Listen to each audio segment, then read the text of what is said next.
And just as the words of the Quran have been passed down through centuries, the tafsir of the Quran has also been passed down through centuries.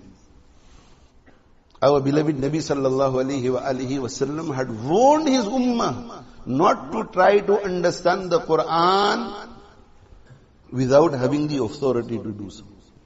Nabi sallallahu alaihi wasallam has said, "Man qala fil Qur'ani bi ra'yihi." One who studies the Quran and forms his own opinion regarding a verse of the Quran, without referring to the authentic sources, without remaining within the boundaries set by Deen.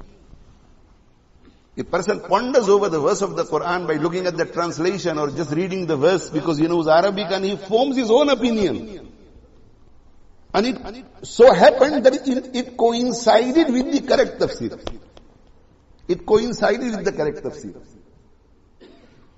Despite that, what does Nabi sallallahu alaihi wasallam say? Man qala fil Qur'ani bi ra'yihi.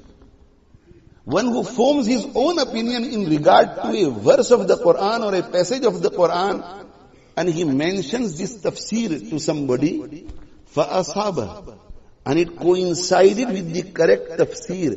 Despite that, فَقَدْ أَخْتَأَ, he has made an error. He will be questioned on the day of Qiyamah. Why? Because the tafsir was wrong? No. Because he did something which he was not supposed to do. If a person who is not a qualified doctor, if he opens a surgery, and if he writes a prescription and it coincides that it was a correct prescription, despite that he will have to stand in the court and he will be punished. He will not be able to say, but my prescription was right.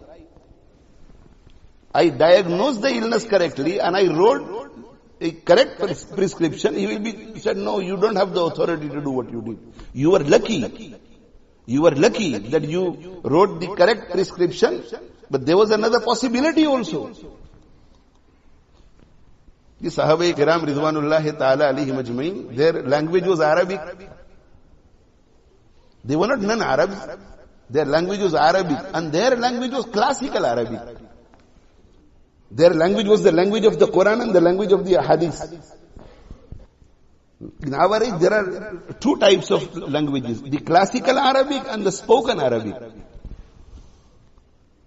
Their language was the language of the Quran and the language of the Hadith. In our age, there are two types of languages, the classical Arabic and the spoken Arabic. During those times, there was only one Arabic, the classical Arabic. And the Sahaba Kiram Ridwanullahi Ta'ala Alayhim Ajmain understood each and every word that Nabi sallallahu alayhi wasallam was reciting to them. But understanding the tafsir of the Quran is not possible by understanding the words only. It is for this reason we find in ahadith that the Sahaba Kiram Ridwanullahi Ta'ala Alayhim Ajmain, after listening to the verses of the Quran, would ask questions to Nabi sallallahu alayhi wasallam.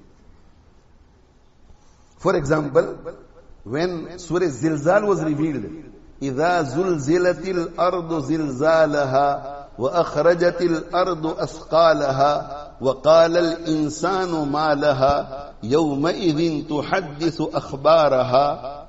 When Nabi sallallahu alayhi wasallam recited the whole surah, the Sahaba Kiram Ridwanullahi Ta'ala Alayhim Ajmain asked, Ya Rasulallah, ma yawma idhin tuhaddisu akhbaraha. What is the tafsir of yawma idhin tuhaddisu akhbaraha?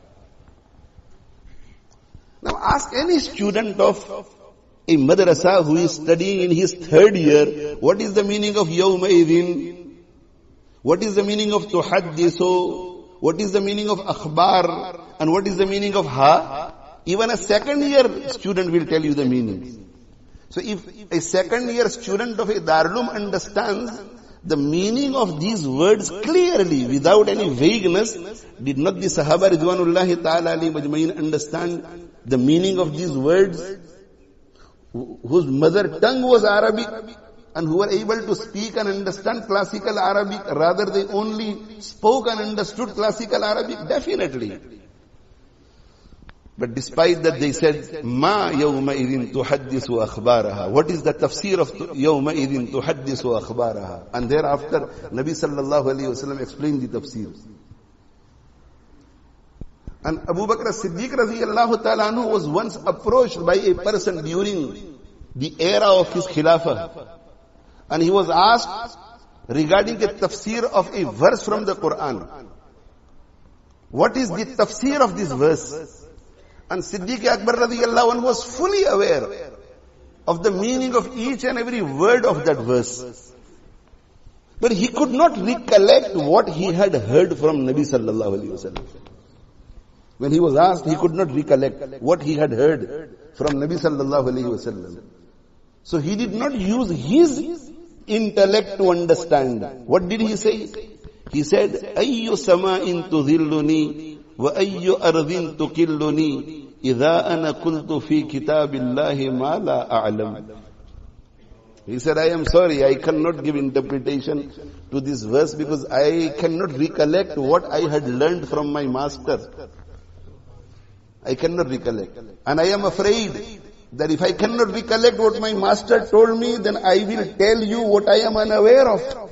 And if I say to you in regard to the Quran what I am unaware of, then the heaven will not be able to save me, or this earth will not be able to save me from the punishment of Allah subhanahu wa ta'ala."